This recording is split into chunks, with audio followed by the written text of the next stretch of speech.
আপনি আমাদের সন্তান মুসলমানের কোনো সন্তান জন্ম নিয়ে মুসলমানের শর্টকাট সামান্য ইলমও তার জানা নাই। প্রাথমিক যদি সালাম করে আপনি একজন জাননেওয়ালার সামনে জিজ্ঞাই দেখেন যে তার সালামটা শরীফ হয়েছে, আমার কথা কি মিশাম? অত আল্লাহ রাসূল ফরমান আসসালামু কাবলাল কালাম। তুমি কোনো মুসলমানের সাথে সাক্ষাৎ হলে সর্বপ্রথম তুমি আগে কিনা করবা? সালাম দিবা।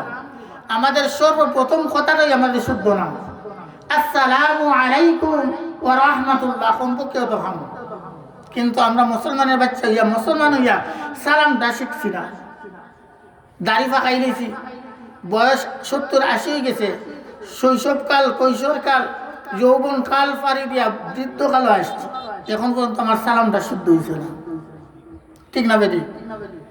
অথচ পয়গম্বর আরবি সাল্লাল্লাহু আলাইহি ওয়াসাল্লাম ইরশাদ ফরমান তালাবুল ইলমি ফরিযাতুন আলা কুল্লি মুসলিম। ও মুসলমান নরনারী, প্রত্যেকের জন্য জরুরি ইলম তলব করা ফরজ। কিতা কোন আপনারা সুন্নাত না, ওয়াজিব না, ফরজ, বাধ্যতামূলক। মেরে দোস্ত বুজুর্গ আজিজ, আমার মেইন লক্ষ্যটা হলো যে জরুরি ইলম তলব করা ফরজ। এই জিনিসটা আমরা বাড়ির কাছে পাশে কোনো মাদ্রাসা এরকম কোনো সুযোগ নাই, আসেনি।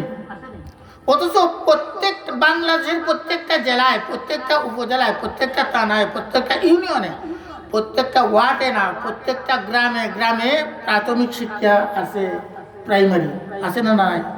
খুব আপনার আছে না নাই? আছে। কিন্তু এই প্রাথমিক স্কুলের মধ্যে ধর্মীয় কোনো শিক্ষকও নাই, ধর্মীয় কোনো পড়াও নাই। পাইছেন নি আপনার? পাইছেন নি? আমার কথাটা যদিও চিতা লাগে, আমি ওয়াইজও না, সুরও নাই, কিন্তু কথাটা কিন্তু সত্য কথা বলতেছি। কারণ এই যে সিদ্দিকালী ইন্টারন্যাশনাল মাদ্রাসা হয়েছে, যদিও আপনাদের চোখে আমরা চোখে ছোটো মোটো মাদ্রাসা দেখা যায়, কিন্তু আল্লাহর দরবার ওখানে বহুত বড় একটা নিয়ামত। ঠিক না বিরে খোকা?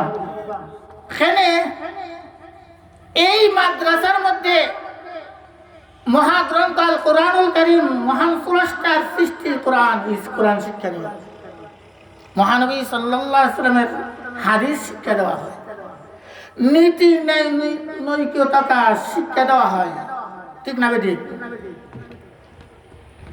এখন আপনি আমাদের মনে, আমারই মনে থাকে, আমার কোয়ার্টারে মাদ্রাসা করে দাম, কোনো চাকরি পেত না, লম্বা বেতন পেত না, তারে মাদ্রাসা করে লাভ নাই। আমার কথাটা একটু মনোযোগ দিয়ে শুনুন, দিলের কান দিয়া, যদিও উনতে খারাপ লাগে, কথাটা কিন্তু বাস্তব। মেরে দোস্ত বুজুর্গ আজিজ, বেশি দূর যাইবার দরকার নাই, আমি বুড়ো হয়ে গেছি। আমার কথা কইরাম, কি যৌবন আছিল, আমি নিজে দেখি দাড়ি সাদা হয়ে গেছে। আরে যতদিন বাচ্চা আর দিন বাঁচতাম না। এখন আমি আমার মন রে প্রশ্ন করি, হে মন, আমার বিবাহ করলাম, বউর সাথে মিলামিশা করলাম, এর মাধ্যমে আল্লাহ সন্তান দিছে না? এটা হালাল সন্তান, এটা বাধ্যতামূলক, আল্লাহ দিছুন নবীর তরিকায়। স্বামী বিয়ার মাধ্যমে, স্বামী স্ত্রীর মাধ্যমে আল্লাহ আওলাদ দান করে। কিতা দান করে? আওলাদ। কিন্তু আল্লাহ কাছে ফরিয়াদ করে, আল্লাহ আমার নেক আওলাদ দান করে।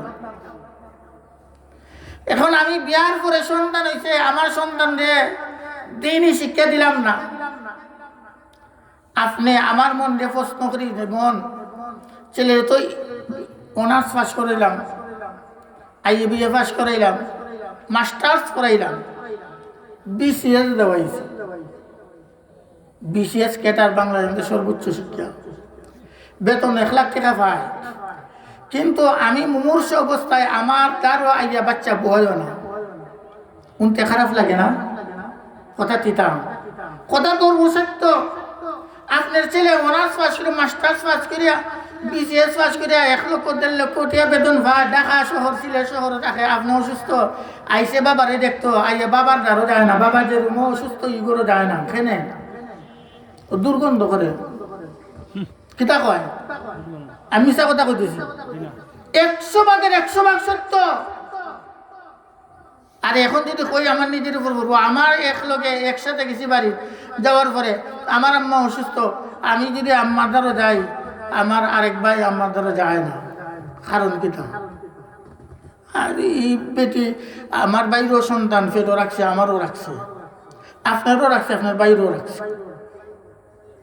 আপনি আপনার মার দ্বারা অসুস্থ মার দ্বারা গিয়ে বলে আম্মা আপনি কেমন আছেন, আপনি বিশ্বাস করুন, আল্লাহর কসম খাইয়া কইতেছি, নিজে সন্তানের বাবা হয়েছে করে বুঝে আসে, আম্মার কলিজাটা ভরপুর হয়ে যায় আম্মা করে ডাক দেওয়ার সাথে সাথে। আরে মেরে দুস্থ বুজুর্গ আজিজ কথা লম্বই যে আর এদিকে যাচ্ছি না, আমার নিজের উপরে ফেলাই করতেছি। আমার যখন সন্তান হয়েছে এরপরে বুঝলাম, আরে আমার সন্তানে যদি আমার অত মায়া লাগে, না জানি আমার মা বাবা আমার কতটুকু মায়া করছে, ঠিক না বেটি? কিন্তু আমার নিজের কথা করে সন্তান হওয়ার আগে কেন বুঝছে না, বুঝো আইছে না। আরে আপনার মা আপনার বাইরও মা, আমার মা আমার বাইরও মা, কিন্তু আমি কি আমার মার পাশে দাঁড়াই, বই মুখটা হাতাই, আম্মু আপনার জানটাই গীতা করে, আরে আপনার কইয়া তো কিচ্ছু করতে পারতো না, কিন্তু আপনার আম্মারে জিজ্ঞাসা করে দেখুন আপনার আম্মার কলিজটা ভর ফুরে গেছে খুশিতে। আপনার আরেক ভাই মার দ্বারা গেছে না, এ আইসে মার এ দেখার উদ্দেশ্যে, কিন্তু আরেক গরু বুঝে আড্ডা দেয়, গল্প গুজব করে, ঠিক না বেঠিক কথা?